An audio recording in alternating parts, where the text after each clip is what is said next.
Hi. So I'm continuing from the conversation that Peter started. And just as a bit of background, so this whole vlog tag, right? The reason I kind of reached out to some of my friends and colleagues, also some mentors that are coming in the coming weeks and months.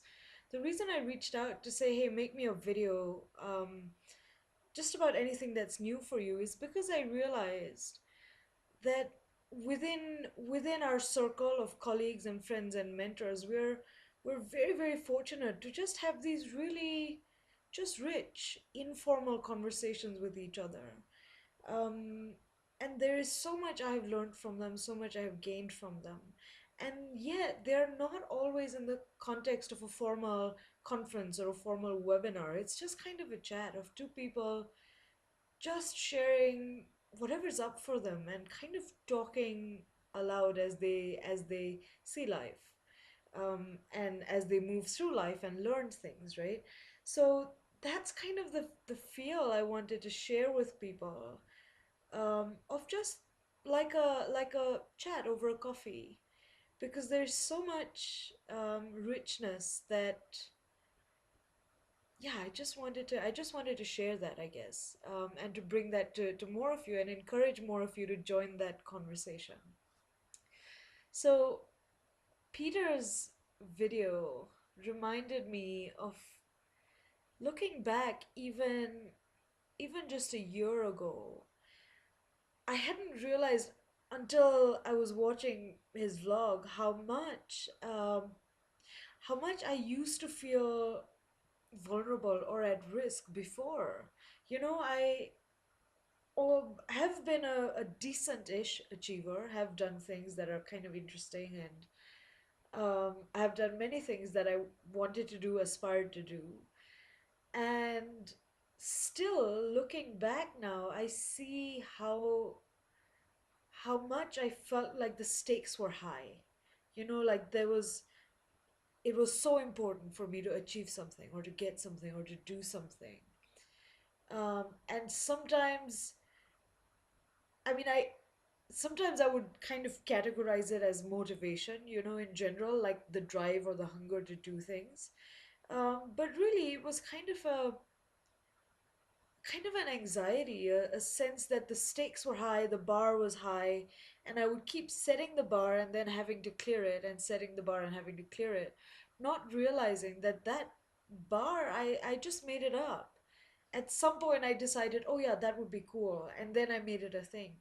And then I started to put a hand behind my back and shove myself in that direction. And I had just not realized how much I had done that, and how different the last 2 years have been.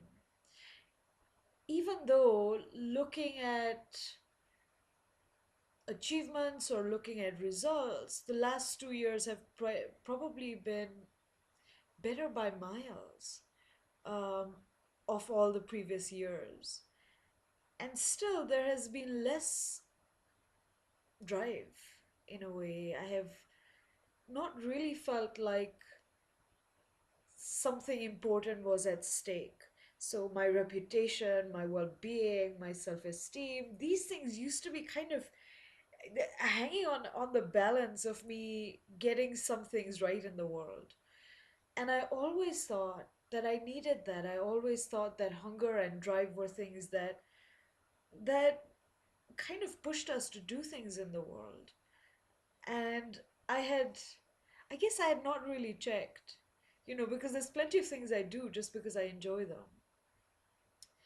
And over the last 2 years, there's plenty of things I have done because I enjoyed them, but that have also given me, um, success in a way that like, that would have been on my 5 year plan.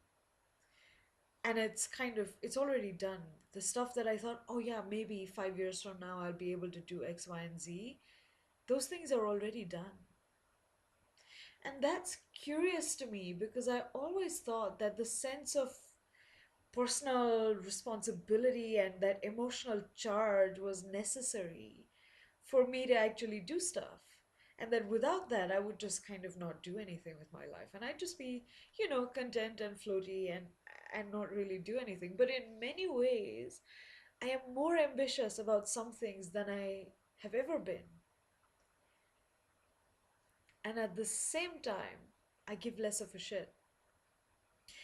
And I always thought that was not, I didn't think it worked that way. I thought the more I wanted something, the more charge I had on it, the more I'd go after it. But I see how much, the more neutral I have gotten about some of those things, the more I have perspective and patience and perseverance and creativity, all the things that a human being has when they're not doing this to their brain, right?